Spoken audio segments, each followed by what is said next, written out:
Hey everybody, welcome to Between the Bellz. My name is Adam Alexander. Thank you guys for joining us. Do you remember us? We're the podcast that's in your corner. The podcast that just wants you to, do your best, put your best foot forward. And that's what we talk about here. We talk about great mental health, and we talk about some boxing matches. With me, two of my favorite people in the absolute world. We got Coach Joe Vargas. Say hello. What's up? And then we got Coach Magz over there. She's gonna tap. Yep, there it is. She's just loving tap for the microphone. Gotta tap something. Oh, this is gonna be this next amount of time is gonna be fun for everybody. So right now we got a shout out to Coach Joe Vargas. He picked 2 winners this weekend. Every week we give him a fight. I'm blushing. We give him a fight. What? I picked 2, man. I picked them as well, but our picks don't count. All right, because I'm pretty much gonna pick what he picks. Coach, what you bet on? I'm betting that shit. Is you lefty? You know, it's funny because I think I watched the video again. I didn't think she picked Teal. I was like, no, she didn't. And I watched it like, damn, she did pick him. Josh Taylor is the first lefty I didn't pick. Did you know he was a lefty? No. You would have went that way if you knew he was a lefty. I would have thought about but you had me regardless when you said location matters. When he said location matters. So you picked Lopez over Taylor this weekend. You picked Munguia, he won. Over Derevchenko. And before we go any further, I got word in from Lance, our quiet producer, and he said you cannot have that 0. Fuck Lance, man. When I see you, we'll talk about this. Where has he been, by the way? I haven't seen him. He's tending to an injury and the wrist hurts and shit. Oh. Isn't he like a fucking... I told him he can't work on himself. As soon as Lance said no, I was like, oh, Coach is going to give it to him. I'm going to give it to that motherfucker when I see you, Lance. But, so it stands like your record's 5-1. That's not a bad record. I want to be 6-0. I know, but you can't have that all. You know, I was thinking, how can that change? What can boxing do to make that better? Like some Terminator stuff. They'd have to send somebody back to the future. No, I think that they would have to fire all those fucking judges and bring in retired fighters to judge the fight. Ooh. Because nobody's gonna argue with the retired fighters. They all have different point of views. Some like but we have to start judging again on punches landed. Not fucking jabbing like crazy, which it's effective, but fights are becoming boring. One thing I noticed when I started going to amateur matches, I noticed the judges. You interrupted my thoughts, Dick. You took a pause. I did. So I was looking at you because you're so fucking handsome. But you remember your favorite fighter, Marvin Hagler? Yes. He never fought in pauses, right? All these fighters nowadays, they fight in pauses and they fight to throw one shot and hug. Mm-hmm. Can you see Leonard Hagler, Hearns Duran doing that? No, they did. It was continuous. Because of the scoring system we have now, it's failed us. So go back, because I was thinking about what you said about not survive. You don't win a match or win a round by surviving. Exactly. It. You have to take that round, and if nobody takes it, that's a 0 for both sides. Yeah. But they can't score it that way because there has to be a winner. Mm-hmm. And it has to be a winner. But I'm going off track here, but it's just that I'm used to. I have to adjust and evolve as a coach with the scoring system. But I'm from the scoring system that me and you saw growing up. I'm from that era, so I have to make an adjustment, and I understand that now they score the jab and the hug. It's not like it used to be. And I don't know what Taylor was doing. It was like a hug, push down. Yeah, that push down. And those guys, they get away with it all the time. Every time they fight over there, across the pond, they always get away with that shit. That's why when they come over here, they have a hard time adjusting. Mm-hmm. I think the referee was the same referee that had Joshua against Reese. You don't let them get away with that shit. So they have to fight a little bit more.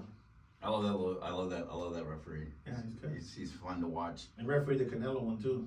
The last one he had against Ryder. That was the same one? Same one. Mm-hmm. He was the first referee I ever seen dressed like a mariachi. I never saw that. He's wearing the bowl. He's wearing the mariachi bowl. Oh, the bowl, yeah. I gotta look at that. So now, what do you think? Okay, I went the obvious questions. What was the key to Lopez's success? Go ahead. You first? Yeah. I think the key to his success was, and we talked about this.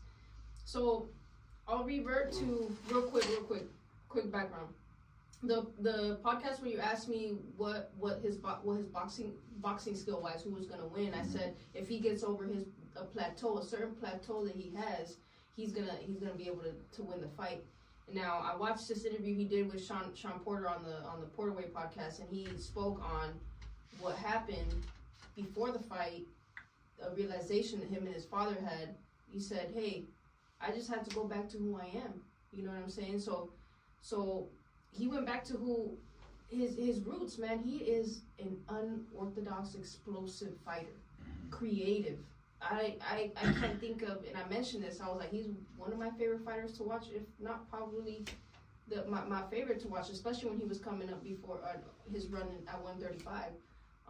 Very creative, explosive fighter who's gonna do some shit that you didn't. It's hard to train for that, and I think that's what his success, and he gained momentum. I think once he learned that Taylor didn't have much for him, his fucking confidence. After he felt his power. Yep, he felt his power. And he was just like, that's over.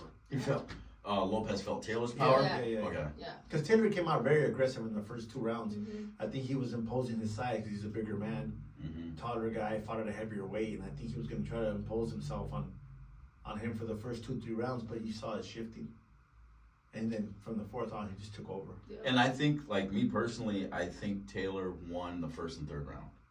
Okay. And then that was over. Yeah. And then from 8 on, it was really the explosive, creative, fun to watch Lopez. When a shorter fighter like Lopez, and I say short for that weight, for his size, can land a shot from that far out on the tall, lanky guy, you have problems. And that was another thing I think Taylor did not do well. He didn't manage the distance. Like I tell taller fighters that keep him from inside. But see, it's easy for you to say, and it's easy for us to say. Tall fighters keep them on the outside. You're built that way. But it's like stopping water from flowing. You can't stop it. It's gonna get there. Now, when it gets there, you gotta know how to block it and get it out the way because it's gonna get there. Now, what are you gonna do when it gets there? Okay. And you can't keep a man off of you for 12 rounds. You know what I mean? So no matter how tall you are, how lanky you are, you're going to give up that range once in a while. But Lopez made the best of it. At the end, Lopez didn't care what range he was at. He was being effective at long range, short range, mid range. And he just had a way of lunging in, getting out. Give a shit. Yeah, he was flowing. He was feeling himself again. It was Gordo was Gordo again. That was his nickname growing up. Gordo, yeah. And now he's retired. Like, how long do you think he's gonna stay retired? Till the money's right. Yeah, that's about right. Who knows how long that'll be? Till the money's right. Till they offer him $4 or $5 million, $6 million to fight one of the 3, Shakur, Haney, or Tank. Yeah. Okay, because I watched his retirement interview with Max Kellerman, and is it Keller or Kellerman? Kellerman. It's Kellerman, and he said, I got these things I want to do that I can't do if I spend all this time in the ring. And my first thought was, that's the downfall of a fighter. Good thing he's realizing it, because if he didn't realize it and he tried to do both, he was going to get hurt. He's going to just look bad in the ring because he's got his mind elsewhere also. So you think he's on a decline? Of course he's going to decline not being in the ring, but if he comes back or when he comes back, he's gonna it's gonna be like riding a bike. He's gonna have that, slow start, but then he's gonna get his rhythm back and everything back. But you have to be a boxer. You have to be 100% a boxer. You can't be a boxer and also have a cover band. But he's gonna stay in the gym. He has his own gym. He's gonna stay in the gym. He's gonna always. I mean, even like when he's working pads with fighters or just running the gym, he's gonna be there teaching and getting excited, and it's hard for him to stay away from this. He won't be away from the game. Now let's talk about somebody who should stay away from the game. Mayweather. Oh man. Yeah. Honestly, I love him. I respect him. I admire him. But I can't elaborate on this because I don't watch none of his bullshit now. You know. It was.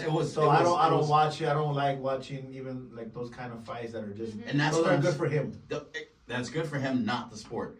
And a lot of times we talk about fights that are good for the sport. That was not. And I was really glad to see that was not highly covered. Yeah, nobody cares. It gets to a point where it gets boring. Yeah, and that's. So I think I caught Coach saying he don't want to talk about it. Did you see it, Magz? Did you see the? I didn't watch it. That's why I don't want. Floyd? Yeah, No, Floyd I Mayweather saw and it. Gotti.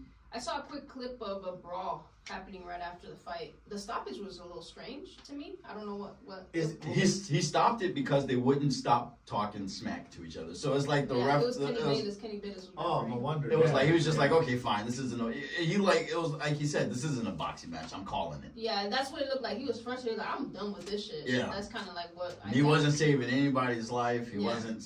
He wasn't protecting anybody. He was really like, look, if y'all gonna do this, I'm going home. Yeah. But I saw that first because I was, Mayweather, he takes these exhibition fights with guys who shouldn't even have be in the ring. Amateur fights, and Gotti was one of them. I don't even know who the fuck this. I was gonna ask you, is he related to John Gotti? Yeah, he's like a grandson or something. So, and that's another thing. And I told you this back when he took the Logan Paul fight. Yeah. It's that he fights people who have the social media following, the platforms, who can bring fans and help him, bank on that fight. He doesn't fight people who have the qualifications, prerequisites.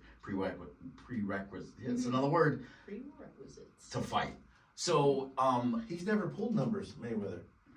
He's the greatest fighter. He's the greatest showman, but he's never pulled numbers. He's the highest grossing fights he's had was De La Hoya, who had his fan base. Mm-hmm. Pacquiao, who had his fan base. McGregor. Mm-hmm. That had his fan base. His last fight, you can check the numbers against Andre Berto. They were horrible.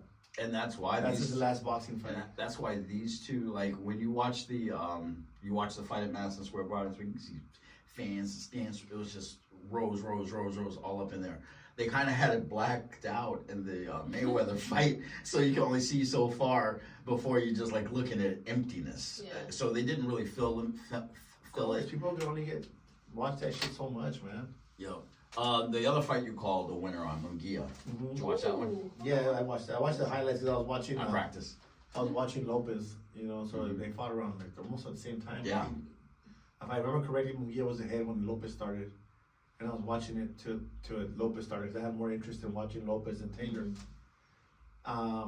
That was a war. Munguia, he fought like we expected. He's not given all kinds of talent. He's just a strong guy who comes forward, who gets hit a lot. That's bottom line. I respect it. I know since he was a little kid, but that's what it is. Facts is facts. And he almost got exposed in this fight. Well, he did get exposed because. Yeah. Now people want to fight him. Mm-hmm. So, he won. He did what he had to. But now he's a target. Now he's a target. You're always a target. Mm-hmm. No matter what. Win or lose, you're going to be a target. He was making the same mistakes over and over. Yeah. What mistakes was that? The right hand. He just wouldn't bring it up. Every time he threw the punch, he'd keep his hands down. Okay. Getting countered. Admiring. You could call that two things. He's admiring his work or he's being lazy. He's not bringing his hands back fast enough. And that was one thing that I had personally to get over with. Is just like I would leave my jab out, or the hook, and then of course my left. So yeah, if you don't get those back, it's gonna be worth letting you hit them so that they can get what you've left open. Right. Exactly. And this wasn't a guy that he hits hard, dude. He's a veteran. His opponent wasn't a fucking pushover, wasn't dude. A slouch, yeah. Not a slouch. Mm-hmm. It did come to a stoppage. It was a stop. No, it was a decision. It was a decision. However, he dropped him in the 12th body shot. That probably won him the fight.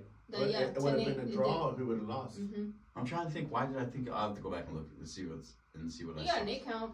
Mm-hmm. He did hit he went down. Okay. Yeah. Okay, but all the same. So you're saying his next fights are going to be tougher if he doesn't. Where do you go from here? You got, you know what I'm saying? He fought kind of like, I guess you could say, a gatekeeper. However, I think this was Sergey's opportunity to not be the gatekeeper anymore. It was that kind of. So Sergey stays where he is. Possibly, but I think he gained some fans from that too. From that fight. Yeah. Who was the B side? Was Sergey the B side? Mm-hmm. Okay. Yeah, but where do you go from here? You got Charlo. You got Benavidez. You know what I'm saying? Caleb Plant. Like there's nothing easy about from here on forward. So a lot of improvements to make for sure. That's how do you go into how do you come out and say you won that one, but going forward, that guy who won that is going to get his ass whooped if he doesn't do this, and this. Do you just say it like that? Pretty much. You know what? There's 2 good fights for him that I think would be good before he goes to the big fish, and that would be. I'd like to see how Berlanga's going to perform on the 24th of June. So either Berlanga or Shane Mosley Jr. too. Those are 2 good fights for him, in my opinion, before he moves to Charlo or Benavides. Did Junior just fight? Yeah. Yes, he did. Okay, yeah, and he won. Yeah, you knocked out Demetrius Bader. No. Yeah, he did. Mm-hmm. Who Munguia fought not too long ago. Too. Kid looks just like his dad too. Yeah, he does. Like I was. He does. Like if they didn't say Junior, I would have had to like what did I hit the time machine? Because he looks just like his dad. He does. Now, I want to talk about Lopez a little bit. He said some things that I was just like, those are interesting perspectives. Mm-hmm. One of the things is like in his previous fight, you know, he was heard asking, "Do I still got it?" Mm-hmm. And you had said that if he doesn't get over that, he's not going to be able to win this one. Mm-hmm. Now, would you classify somebody saying, "Do I still got it?" as a moment of doubt? Sure, absolutely. I mean, you're asking yourself, like, shit, do I still got it? Now, you know, I don't know what the motive behind saying that. You know, I can't read his mind. However, I think if he's a great fighter. He knows what that performance was like. You know what I'm saying? If he's critical as I think he is on himself, he knew that performance wasn't one of his best. You know what I mean? And was it still a win? Because he's only got one. It was still yeah, a win. win. However, a lot of people were saying that it was a close fight. You know, this and that. But at the end of the day, he won. You know, so I think it's a normal thought to have, and that, you know what, that's something that I appreciate from Teofimo, is that he's very honest. He's honest with himself. Yes. A lot of people think that he's crazy and this and that, but again, and I've told Coach this before, a lot of people, they're so quick to judge others because it's the easier thing to do instead of trying to understand them. You know what I'm saying? So yes, he probably was going through some self-doubt, and that's completely normal. But me as a coach, I love the fact that he asked, "Do I still got it?" Most fighters will keep that inside and they won't ask anybody. And I think I appreciate that perspective, because I had the same perspective. I was like, wow, that's a real big person to be able to genuinely ask that of someone else. Yeah. You know, it's like, hey, I don't know what to think. What do you think? Because I know there are certain people in my life where when I have doubt, I have to go to them and say, hey, I'm having doubt. What do I do? As opposed to keeping that to yourself. And what you do is kind of spiral out, because you're trying to, by keeping that doubt to yourself, you're trying to overcome something you haven't spoken, but this like creates an inner struggle that you're just gonna lose to. You know, like if I go to coach and I'm like, hey coach, like when I was scared, and I was, you know, I told you I was scared of sparring. I had just gotten, for some reason, sparring was scary for me. And you know what? I commend you for that. Yeah. Because if you either have that, or somebody who's scared and won't say shit is the guy who's in the back, like hitting pads, he's got headgear and everything, but he's all the way in the fucking back, so maybe coach won't pick me and I won't have to go up there. That's what I started doing. That's what did I tell you? Coach told me, you know, I had to get rid of my emotions. I was making it a very emotional sparring, and that was so. And you know, I grew up bullied, physically bullied, and I was like, oh yeah, you know what? Whenever I get hit, I feel vulnerable. I feel unprotected. I feel exposed emotionally. It's freaking college. Yeah. You know, and so but I was like, you're not there anymore. You know, I got to see I'm not there anymore. I'm with guys who, yeah, they're gonna hit me, but they're not trying to hurt me. You know, and it became a much better, much more. It became not, I won't say more fun. It became a fun part of the journey now. Sparring is. Pressure's gone. The pressure's gone, but you know, but again, it was that moment where you have doubt in you. Find a safe person, safe being using that word loosely, an honest person in your life where you can express that doubt to. You know, you're in school, you feel dumb, I guess. Find someone, hey, you know, I'm taking this class, but I don't feel like I'm gonna pass. So you can just talk it out, and they can tell you, if they know you, they can tell you what your problem is. It's like, it's not that you're dumb. Just getting clarity. Get that clarity on it. So I really appreciated Teofimo just being an example. Yeah, because there's a lot of fighters that a lot of them that you will never hear their thoughts, you know, and like they will never bring up weaknesses. And I admire that about Teofimo, that he's not afraid to, say how he feels, because I see a lot of people like, oh, he has to get his mental health straight, and all the comments that people talk about. But we live in a time where Johnny Tapia, Mike Tyson, all those guys went through that. Now you see Mike Tyson, now he looks so laid back, he looks so cool, but they all put on a persona to fight. They all like kind of psych themselves out to go fight. Boxing is the most loneliest sport in the world. Even though you have a corner, you have a team on you, the fighters always feel like they're by themselves. So your job as a coach is just to reassure them that you're there with them. But I've had so many fighters tell me things like, that they don't feel like they hit hard anymore. They don't feel like they can take a punch. They don't feel, and then it's your job to bring it back out of them. And that's one thing I really love about the boxer's mentality, is that ability to be weak. It's like, or to say, hey, I don't feel like I got it. Because we all started weak. I don't give a fuck who you say. Every fighter started in the gym getting his ass kicked. And that's the sifting process. A lot of the kids never come back. What about your kid, Habib? No, I'm not saying, not, but I remember you telling me, it was like he used to be afraid to spar, and now people are afraid to fight him. She witnessed it. Yeah. That's what we call him, the boogeyman. We were sparring people that were champions or fighting for titles, and he would have a round or two of success, and then he would freeze because they started touching him and challenging him. And I was the bad cop, she was the good cop. And then when she was the bad cop, I was the good cop. And Gordo, we're always putting our little 2 cents to him, trying to like build him up. Right now, nobody wants to spar him. Now, Canelo admires him, looks up to him, and Team Reynoso's helping us out with him. And we're moving forward, but that's just not us just fighting his weaknesses and trying to make him strong again. And I think that's so what I'm getting now is like, really, you don't ignore your doubts. Don't ignore your weaknesses. And there's some fighters that we couldn't help. Yeah. There's some that we couldn't help. And I'm not going to touch on no names. I love these guys and respect them and admire the shit out of them. But there's some guys that we can't get to. I want to kind of tweak that statement. There are some fighters that can't be helped. Yeah. You said you couldn't help. I'm like, they wouldn't allow. We have mentalities that don't. But me as a coach, I feel like I failed. That's why. That's just me. That's how I always say that. Like I couldn't, And we had those talks. Like find somebody that can tend to those things that you need and help you out. And I feel, and I understand where you're coming from. That's competitive in me. No, it's not competitive. It's very nurturing, responsible, accountable personality that you have that you're really good with. But me, from a person who has been the person that people say, I can't talk to you, or you don't listen and stuff like that. You have to become a person, like I said, if you have doubt in your mind, go to someone you trust, go to a safe place, and listen to what they say. Accept what they say. You don't know the answers. That's why you have the questions.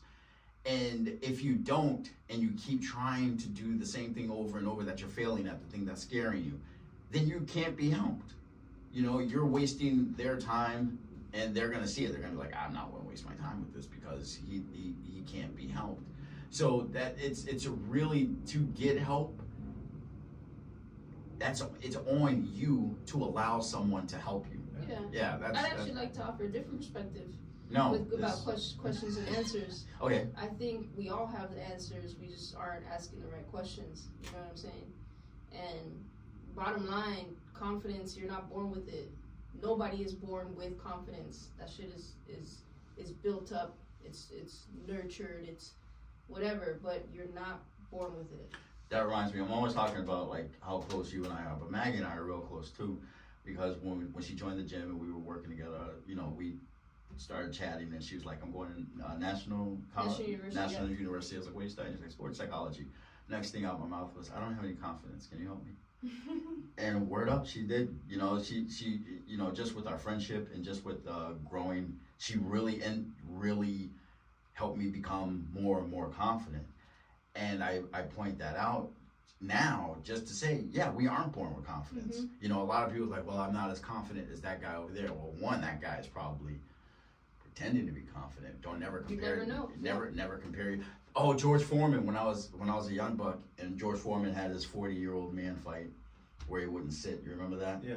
And one thing that he said just around the camp of that was just like, somebody asked him what his biggest fear, and he said, somebody's gonna look under my hood and see a chicken. And I was just like, I just completely imagined. Yeah, like no, you're looking for a big engine. It's just. I think that would be a turkey for him. Not a fucking, fucking ostrich. That's a big motherfucker. That's a big man right there. But it was his moment of honesty that really connected with me. But that's back, crazy to hear that. Like George Foreman was a time everybody was scared of him. Mm-hmm. Yeah. You know, everybody was scared of him. And he was just and just to find out, oh, he was scared, and it lets us know, us other, I guess, men or adults or however you want to look at it, know that it's okay to be afraid. Just don't stay afraid. Don't freeze in that fear, because that's when the attack happens. I heard a statement one time by one of my favorite fighters, Lopez Chavez. They asked him that Mike Tyson would stare at his opponents when they were in the ring to cause fear. Mm-hmm. And they asked him, what do you do to cause fear to them? He said, I don't want to cause fear because I want them to fight me. He said, and if you ever realize, if you're a fighter, you understand this comment. When somebody's afraid of you, they won't engage with you. They'll touch, move, and run. And a fighter like Chavez needed you to fight him so you could be successful. So Chavez says, I don't want them to be scared of me. I want to look down at the mat. I don't want the floor. I don't want them to be afraid of me, because they're afraid of me. I'm not going to be able to hit them. Mm. I want them to come after me. Last week when I was running the evening sparring classes, I had a kid. You put anybody in the ring with him, he's big fists. You know, he's there. But Cece's in there. You know, Cece. I said, Cece, how much work you want? All of it. So I was like, okay, I got that kid, I got that kid. I'll just work him in and out. But whenever I put him in the ring with Cece, because he's so big, you know, with everybody else, like, you have to get in the ring with Cece. Nothing. He's touching Cece, just giving him touches. Shit, and so, like, I watched it, and I just had to make sure. I said, Cece, come here. I was like, is he hitting you at all, or is he just touching? He's like, he's just touching me. I was like, all right. And then I called him over. I was like, dude, you gotta. That's the way you should be hitting. Yeah, I was like, you gotta be hitting him. Yeah. You know, what you did over there. You want to knock out poor Bill, and you don't want to fight the big guy. Right. He's like, well, if I hit him, he's gonna hit me back. I'm like, don't disrespect him, but at the same time, you're disrespecting him by wasting his time in the ring. Yeah. So his last one, he went from a D+ to like a C, a good C. So then I put him in the ring with, you know, we're winding up, and you know how, like, after, like, everybody gets like 6 rounds, they start unwrapping and stuff like that. So we're past that, and everybody. So I got fewer to pick from, and I got strong hands, except when he's with Cece, and this younger guy, who's really sloppy. He just, you know, wants. New guy. Yeah, new guy. Yeah. So I put him in the ring, and I said, oh, hey, as your punishment, you can't hit him. You have to touch him just like you did over there. He looked at me. He gave me the like, what did I do? I'm like, no. If you're gonna be that gentle over there, you gotta be that gentle with here. That's what you have to be gentle with. And you should be throwing hard at that guy. And he goes, what if he hits me? I go, then forgive him. It just you know, it just do your little running around. Do your little running around like you did with Cece. Yeah. And that's what I felt. Like, I didn't want him to become a bully. Mm-hmm. You know, and that's really what happens is when you hide your fear mm-hmm. and don't acknowledge it, what you actually do is create situations where you can win, mm-hmm. and that's bullying. Mm-hmm. And I don't. That's a small man mentality. Little dick energy.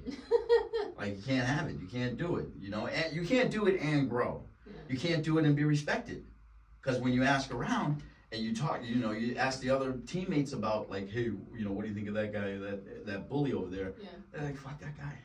You know, like that's like everybody, they get together and like, we gotta get this guy out of our gym. God damn. That's the conversation. No. I'm not saying that. I'm saying I've been, you know, unwrapping while I heard these conversations. I've been wrapping up while I heard these conversations, because people only want teammates who do one thing. Help you grow. Yeah. You know, iron sharpening iron. Remember that one time you're like, I was mad at somebody for being not very good. Oh, I know what you're talking about. And Coach came over to me. He was like, Adam, you got to remember, it's iron sharpening iron. I was like, well, tell him, because he's being nothing but silly putty. That's what we can't grow with that. Yeah. Does that make sense? Yeah. A lot of sense. Yeah. For sure, man. Absolutely. So this is the part of the conversation where we're just like, oh, what will we talk about next? Did I tell you? Okay, so every time I think like, Fuck Lance. Dang. so my little emperor assignment that we did a couple episodes ago has stuck in my head. Because every time I'm out in public, I'm like, I would eliminate that. I would eliminate that. I would eliminate that. And walking the dog. Yeah, no, every time I look at my dog, I'm like, fuck Adam, man. No, see, I'm not like everybody. Okay, so I think, I'm gonna say it flat out. 90% of dog owners have mental health issues. Shit, I'm crazy. I said 90%. I said 90%. Yeah. Okay? And I was in Target the other day, and this lady's got 2 big ass dogs, like Great Dane kind of sized dogs, Okay. on 2 different leashes and a full cart. Damn. Yeah. Just man. walking down. No, guys, come back. Wait, hold on. And then, do I want, Captain Crunch or do I want Golden Grams? Like, all that's going in on her head. I had to turn around and go the other way because my thought was she must be eliminated. No, not Captain Crunch. I didn't want to help her out. I was like, this lady needs to know about herself. Like, I can't, I'm trying to find better places. Oh, and then when people, I love you too because I never see you do this, but when people back into parking spaces. Oh. Sorry, bro. I'm sorry. Oh no! Wait, are you telling me you do it? No. Oh, because those are not at the gym. Those are the worst people. Not at the gym. What, do I? No. Oh, like damn. No. Nobody does it. It's just one of those things. People do it every They shouldn't. Just to completely go against the grain. And you know what I have to do? I have to fight every time I'm in a parking lot and they do it. I have to tell myself, don't take their parking spot. Because in order to do it, they have to pass the parking spot they want. And that opens it up for me to just go zip right in. Wait, so what about backing up, don't you like? It's just stupid. Just pull into the Sometimes I wish I would back up at the gym when they have concerts. Oh, yeah. Ah, yeah. Because I'm like, fucking people walking with fucking chokers, yeah. and fucking Great Danes and fucking Lucky Charms, dog. They do, like at Soma. Why does every Soma concert look like a freaking emo festival? Every once in a while you'll smoke weed and you're like, oh, that's a hip hop concert. Yeah. Show. When you see fucking alcohol, you know it's banda, dog. For real. I never seen I just seen like these Junko pants are back. For those that don't know, our gym is next to a Soma, yeah. So it's like, hey, matter of fact, if you listen to this podcast, and you're like, oh, you know what, I'm gonna join the arena gym. Say my name, so I get a discount or what? So I get a discount. Yeah. Okay. They do membership referrals. You guys are coaches. You don't need them. Yeah. Boom. Yeah. Boom.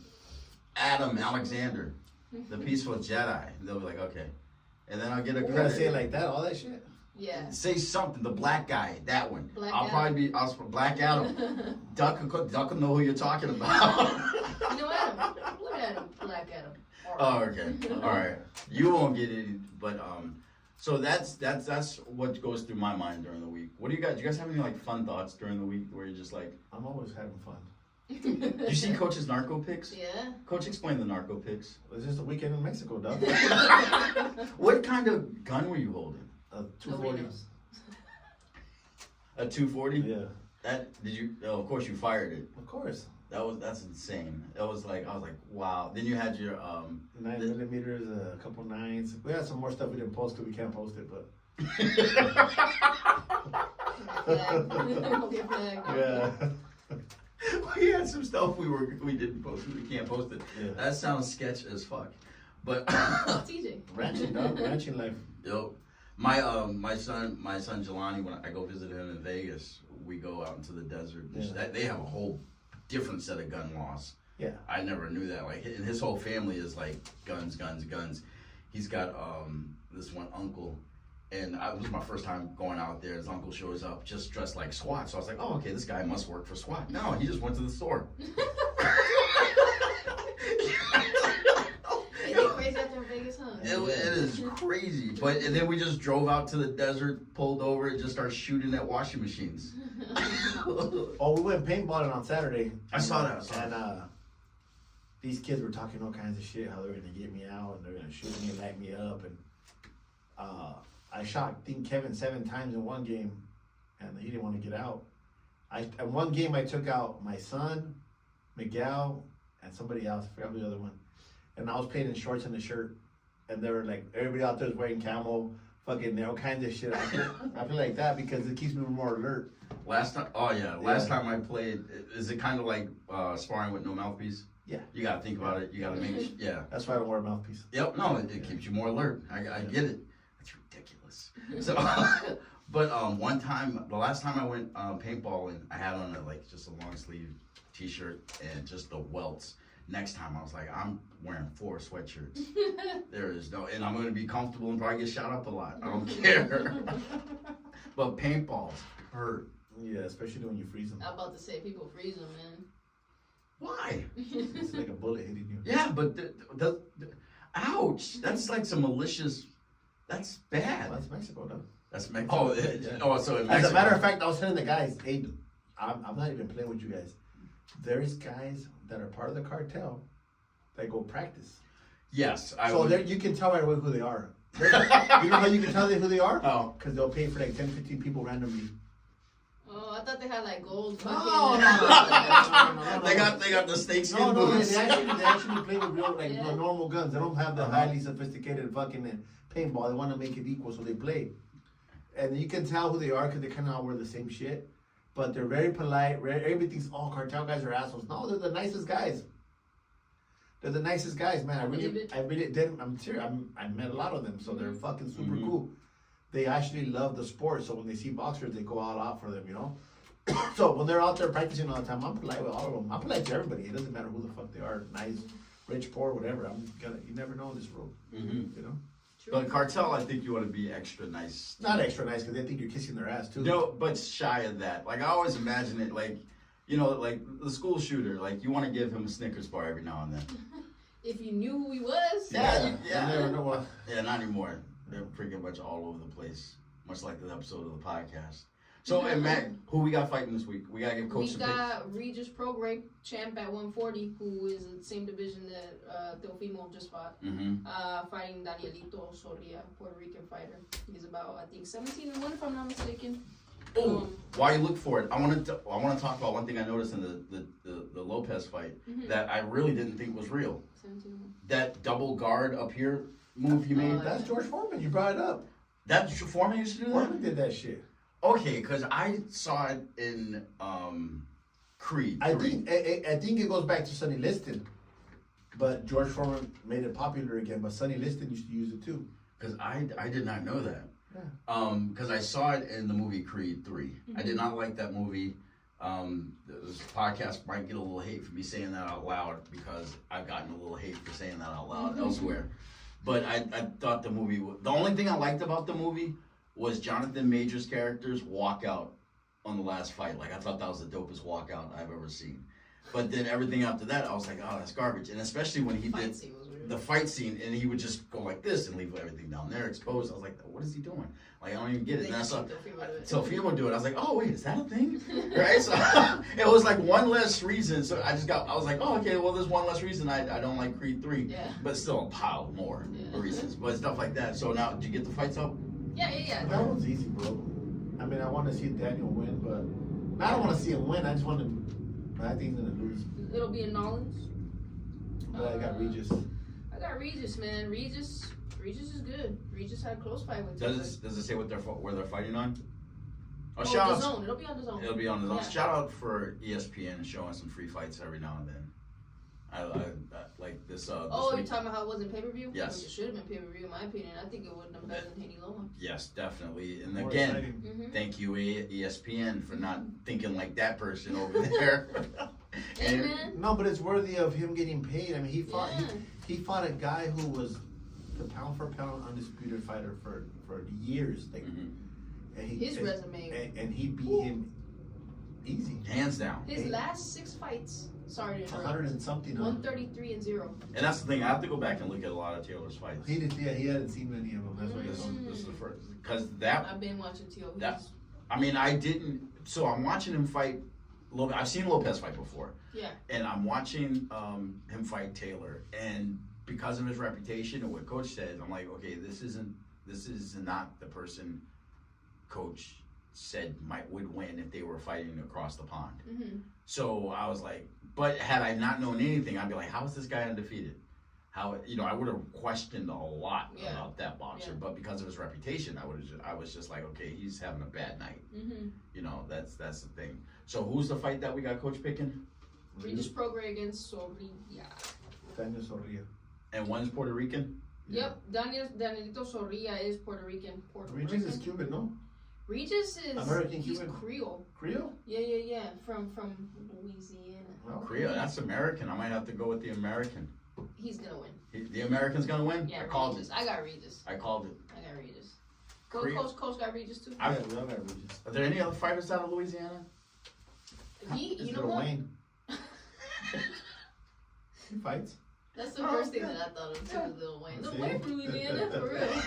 Yeah, but I said fighters. Oh. He said, yeah, he's a fighter, man. He's a fighter. You heard the story when he got shot when he was little and the cop took him to the hospital? Yeah, No. it was a You white haven't seen a cop. white cop took him to the hospital when he was a little kid, and he loved that cop. Yeah, That's probably why he was like, he's never experienced racism. that's what he was talking about. Yeah, and I get it. That statement pissed a lot of people off when Lil Wayne was like, I've never experienced racism, and I'm like, I've never experienced misogyny, but I'm not gonna say it doesn't exist, And so it was like, but I love Lil Wayne. I think he's, in my book, he's the best rapper out there. He's the best rapper out there. But so what you guys telling me that's like, other than Lil Wayne, there's no real boxers coming out of No, I the can't think. I'm sure if we search, we'll find somebody, but I don't know. I haven't, like, when you said he's Creole, I was like, oh, okay, this is gonna be an interesting person. He's good. He's another unorthodox fighter. He's very like his last fight with Cepeda. He dismantled him, bro. That's a good. If it should be. Fuck no, that was on Mark Nation, huh? If you can find it. I think I'm gonna stick to waiting a couple, because I lose money because I have to, when these fights are happening. No, I don't bet, but I do want to talk about betting before this episode ends. Okay. No, I mean, I gotta get off work early, and then I gotta buy when I get off work early, I stop earning money, and then when I pay for the pay-per-view, I spend money. I start spending money. So I think, but then if I wait 3 days, it'll be up on it'll be like full fight. It'll be posted on something. You can stream like normal people. Yeah, one thing I have noticed is that if you scroll through TikTok Live, you'll find somebody will be showing it. Somebody will be showing it. So that's always cool. But if you guys ever no, I've never told you guys about this. I had Just had a whole ass conversation by yourself right now. I will do that as these episodes go on and on. You'll see. But one thing I really wanted to address is the gambling issue that's really kind of taking over society right now. That's new? Well, it's new-ish. Yeah. I know what you're saying though. Like when they're weighing, they put the odds on the scale and all that shit. I mean, that's kind of weird to see because there's always been betting. That's when people go to Vegas to see the fights, But seeing it on the scales and seeing it like at a different level, I understand what you're saying. It's being promoted now, normalized at a whole different level, with DraftKings, FanDuel, and all that stuff being legalized. And it's like it's like society has forgotten that that's a real tough disease. And that's, I know. Well, so is alcohol, but they market the shit out of it too, That's true, bro. Like all the rings have some sort of alcohol. Oh yeah, Bud Light. Which I always thought was very contradictory. Like, you know what I mean? Athletes and alcohol, I don't know. I had a fighter reach out to me, bro. Oh, I left my phone out there because somebody told me I was on my phone too much last time. A fighter sent me a message because he saw our podcast. A guy that I used to train before. And he said, Coach, what's your beef with marijuana? And I'm like, motherfucker, is that tripping? He asking me what the fuck was my beef? He's asking me that. He's like in Florida. And I'm like, I don't have an issue with marijuana. It's cool. I don't have a problem with it. I have no problem with it. All I know is that if my fighters use it, they get their fight suspended. I mean, they get the no contest, and we get suspended if we get peed dirty. So that's the problem that I have with marijuana. Some people need it to sleep. Some people need it for medical reasons. Some people need it for whatever reason it is, you know? I don't have a problem with it. If you need it, you need it. But it was just like, if it's a banned substance, you can't be using it. That's the only thing I have. I don't have a problem with it. And I don't have a problem with it either. I can't use it. You know, I can't drink alcohol. And I don't. And so people hear me say that and think I'm not a judgy person. But with gambling, You are against people who have pets. I am not against people who have. I just, you know, I don't talk to women who have pets though. That doesn't surprise me. No, but he means like hunting them. Yeah, like if she's. Yeah. He said hunting. That's very accurate.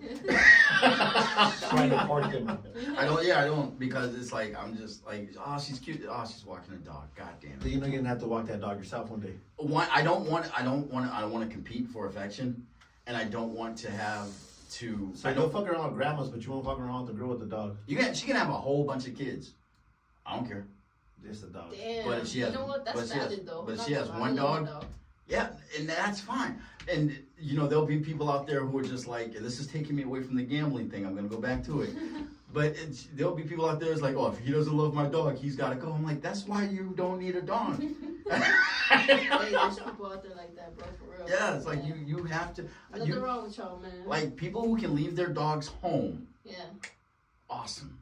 I gamble, but I gamble with my friends $1. I don't like to owe them a lot. I don't like them to owe me a lot.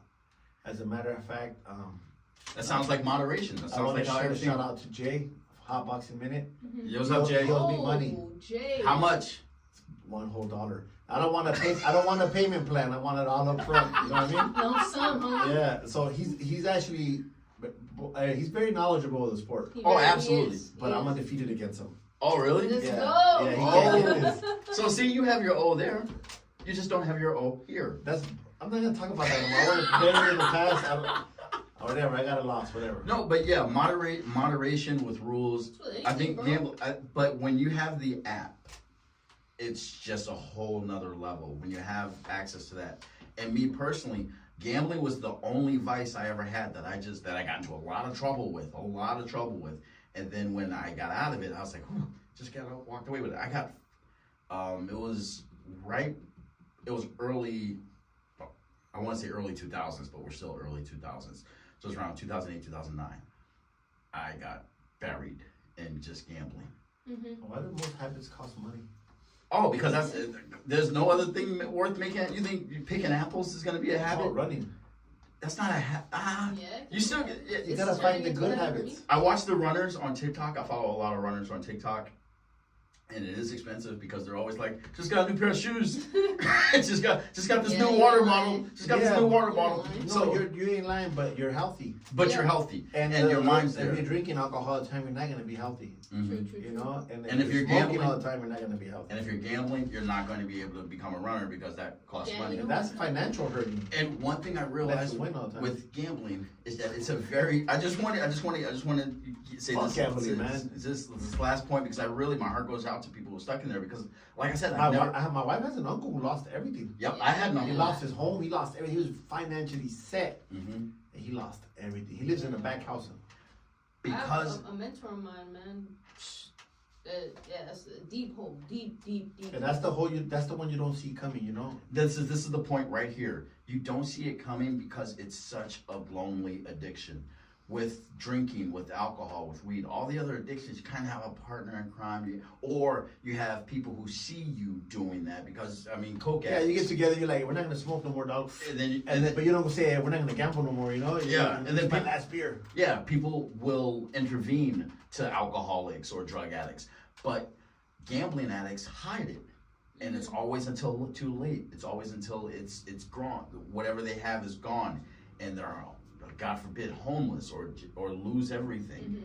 So I implore you guys. I wish I had the number ready for me right now. The number that DraftKings always shows whenever they're gambling. Oh yeah, they tell you before you fucking gamble. There's a hotline for gambling addiction. Yeah. Hey, my grandpa's 93, right? And I took her to the casino the other day, and I'm like, why you spend so much fucking money at the casino? You're gambling your money away. She goes, well, you want me to leave it to you?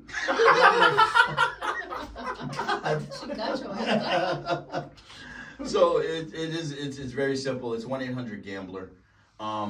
Reach out to, like we said earlier in this episode, if you have a problem, and the people who have the problems always know that they have the problems. I'm just gonna say it like that. Talk to somebody. Say, hey, I need help. That's the greatest statement to make. Yeah. To defend yourself against, a bad future. It's a big monster because sometimes that leads to wanting to harm yourself, and that's real. Yeah. Being broke causes depression, and gambling causes being broke. So it is a cycle. So when we have Coach make his picks, they're always educated. We're always having fun, and he doesn't have an O, but we don't risk anything other than your time, your love, and your attention. We want you to remember that's all. If you're risking more than that, don't take the risk. All right. So that's just what I want to say. We about appreciate their views. We appreciate their time. That's what I said. Yeah. We love. I want to be like one of those guys. Hit like, follow us, subscribe. Oh yeah. I see that shit all the time. But we don't never do it. Like, subscribe. Yeah, follow. Fucking press the button or whatever. Press the like button. Yep. Subscribe. And, Follow Black Adam. I'm gonna change it from the Peaceful Jedi to Black Adam. Black Adam. That's good shit right I don't even think I'll be the Brown Joe. There's the Brown Joe. That's dope. But the Black Adam has to be so I made a movie unavailable. after you, dog. That movie was lame. Was it? I saw that movie. The Rock? Yeah. The Rock is. You out there involving too much shit, man. Tequilas and fucking industries and fucking He's everywhere. He's everywhere, bro. I fucking the UFC.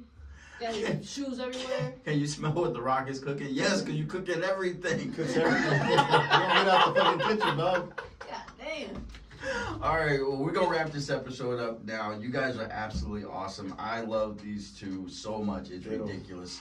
And we will be back. So watch the... tell them one more time which... Oh, sorry. No, I didn't do that on purpose. Tell them what fight to watch this weekend. Regis Prograis against Danielito Zorrilla on the Zone. On the It's Zone. the 140 WBC championship, if I'm not mistaken. I think nobody will be disappointed because Regis always puts on a good show. And Regis is coach's pick? Yeah, All right. all our picks. That's all our picks. Yeah. I picked him because he's Creole, and that's Yeah, he's American. He thought you reminded you of Halle Berry, huh? I've never seen him. Halle Yeah, Berry's wait till you see Creole? him. Yeah. She's Creole? I'm I about to look know. that up. I don't even know. She's still a good regardless, though. Fuck it.